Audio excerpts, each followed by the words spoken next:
नमस्कार दोस्तों, मैं पंकज करन।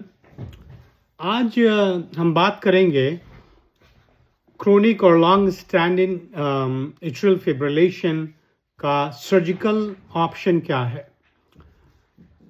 यानी जब दवाएं और कैथेटर अब्लेशन काम नहीं करते हैं, सो कौन सा सर्जिकल ऑप्शन हमारे पास बचा हुआ है।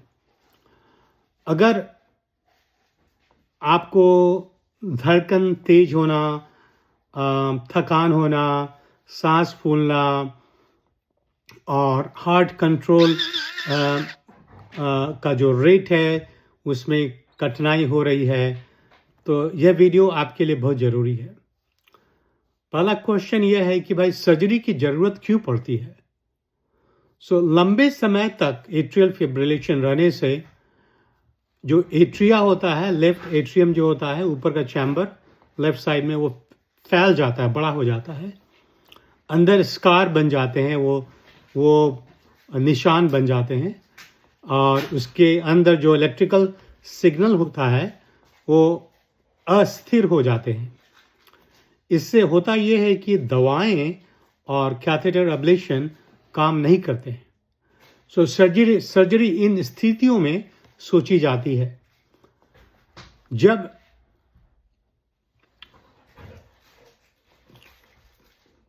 ट्रीटमेंट के बावजूद भी आपके सिम्टम्स हैं।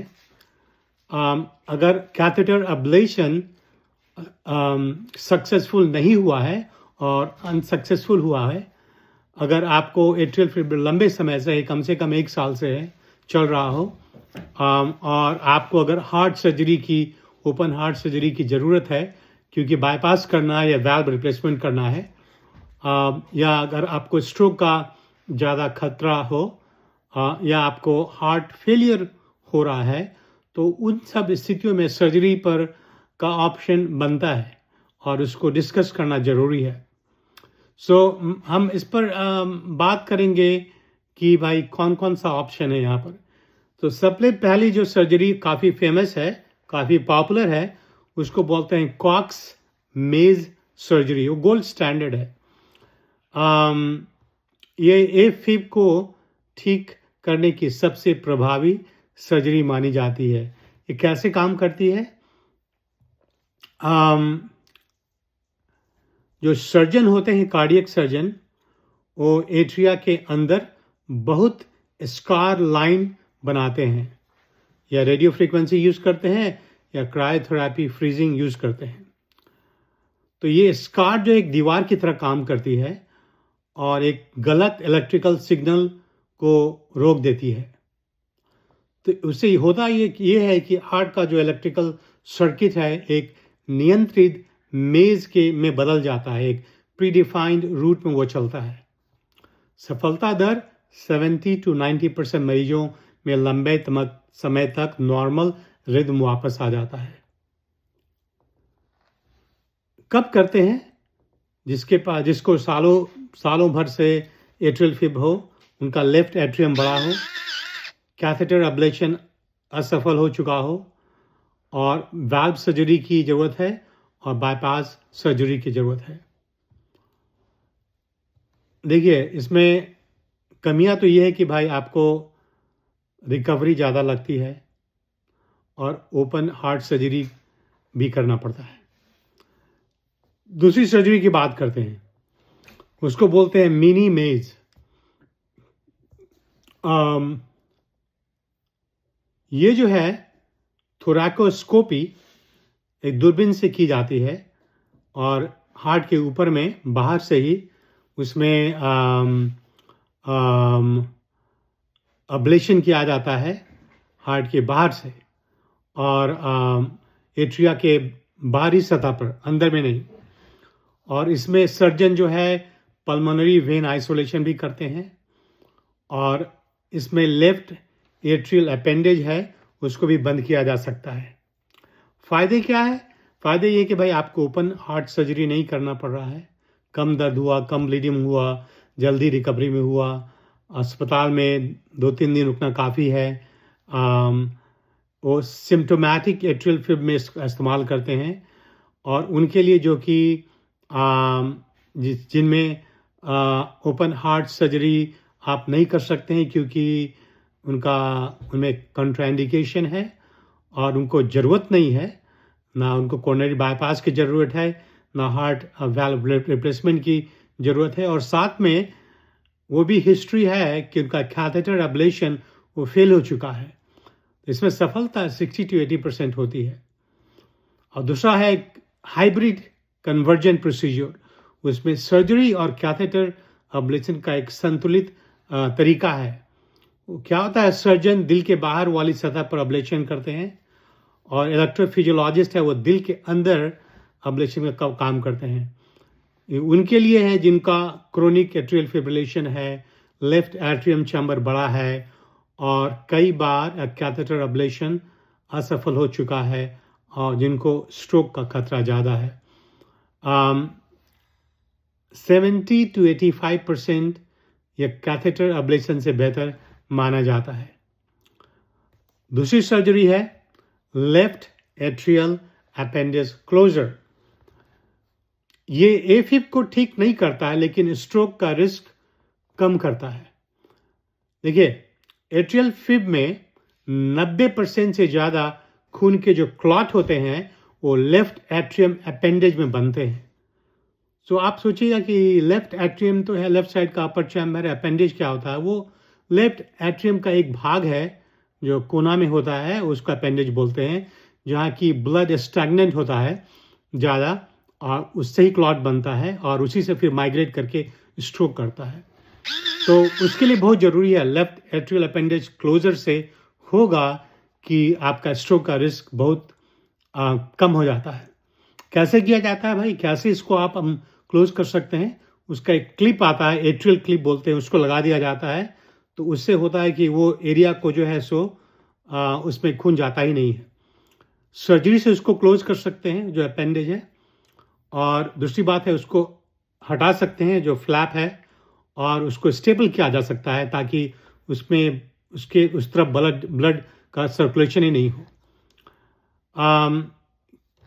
किस में किया जाता है, इसका उपयोग किस में है? तो ये समझिए कि कुछ लोग ऐसे हैं जिनको आप ब्लड थिनर नहीं दे सकते हैं क्योंकि हो सकता है उनको ब्लीडिंग का प्रॉब्लम हो, क्लॉटिंग फैक्टर का प्रॉब्लम हो, लीवर का प्रॉब्लम हो, मतलब जीआई ब्लीडिंग का प्रॉब्लम हो, तो उनको ब्लड थिनर का कॉन्ट्राइंडिकेशन है, जिनमें बार बार ब्लीडिंग का चक्कर होता है। और जो पहले हार्ट सर्जरी करवा रहे हैं उनमें ये काफ़ी उपयोगी है क्योंकि एट्रियल फिब्रिलेशन का रिस्क काफ़ी कम हो जाता है। एट्रियल फिब्रिलेशन से स्ट्रोक का रिस्क काफ़ी कम हो जाता है। तो इसका मेन पर्पस होता है स्ट्रोक का रिस्क कम करना। वो 90% क्लॉट तो वहीं बनता है, उसको बनने से आप ये सोचिए इसको एट्रियल फिब्रिलेशन होता है 5 टाइम्स नॉर्मल रिस्क होता है उसको स्ट्रोक होने का। तो पर्पस ही वही है ना। एक सर्जरी है वो जिसमें कि एवी नोड एब्लेशन होता है, पेसमेकर होता है। ये लक्षण नियंत्रण का तरीका है, ये एफिब का इलाज नहीं है। सो आप ये सोचिए कि जो एवी नोड है जहाँ से पल्स निकलता है उसको अब्लेट किया जा सकता है। अब्लेट क्या होता है? उसको बर्न आउट किया जा सकता है एक कैथेटर से जिसमें इलेक्ट्रिसिटी होता है, और एक परमानेंट पेस मेकर लगा दिया जाता है, उससे हार्ट का रेट कंट्रोल हो जाता है कि नहीं?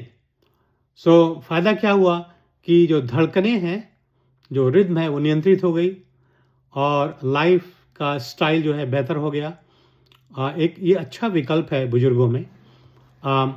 बट प्रॉब्लम ये है कि इसमें एट्रियल फिब्रिलेशन फिर भी रहता है और स्ट्रोक का खतरा कम नहीं होता और पेस मेकर पर आप हमेशा निर्भर रखते हैं। सो पेस मेकर वो आपका नीचे का जो हार्ट रिदम है कितना कम हो सकता है, कितना ज़्यादा हो सकता है, उसको कंट्रोल करके रखता है।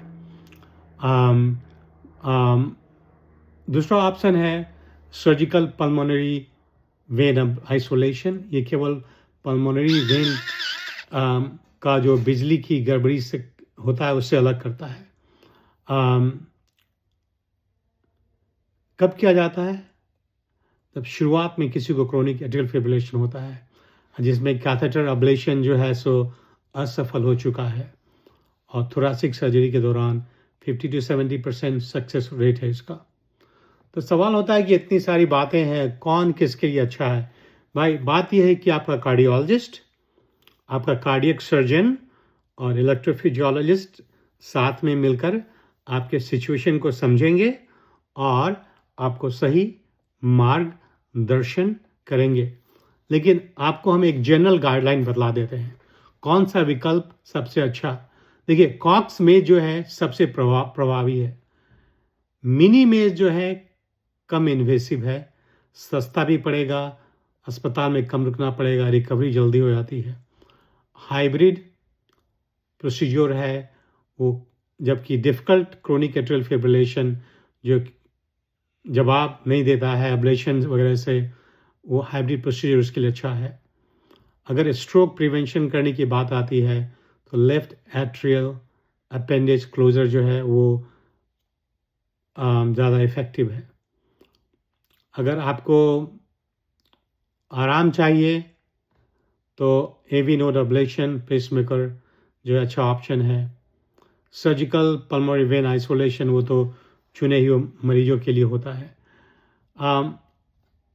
अगर क्रोनिक एफिब आपके जीवन को काफ़ी प्रभावित कर रहे हैं तो एक सर्जिकल ऑप्शन विकल्प जो है आपकी ज़िंदगी में बहुत तरीके से राहत दे सकते हैं। सवाल यही है कि अपने कार्डियोलॉजिस्ट और इलेक्ट्रोफिजियोलॉजिस्ट से बात करें और वो आपको सही मार्गदर्शन करेंगे। मैं तो इंटर्निस्ट हूँ, लेकिन मेरा वीडियो आपको इसलिए बना रहा हूँ कि आपको एजुकेट करूँ, आपको ताकि आप समझे जानें कि क्या क्या ऑप्शन है। उसके बाद आप खुद भी रिसर्च कर सकते हैं। और so thank you for watching my video. और मुझे काफ़ी अच्छा लगता है आप लोग क्वेश्चन पूछते हैं और अपने परिवार लोगों से, अपने दोस्त वालों से आप मेरा वीडियो शेयर करते हैं और लाइक करते हैं। मैं बहुत शुक्रगुजार हूँ। Thank you. मैं पंकज करन हूँ कैलिफोर्निया से।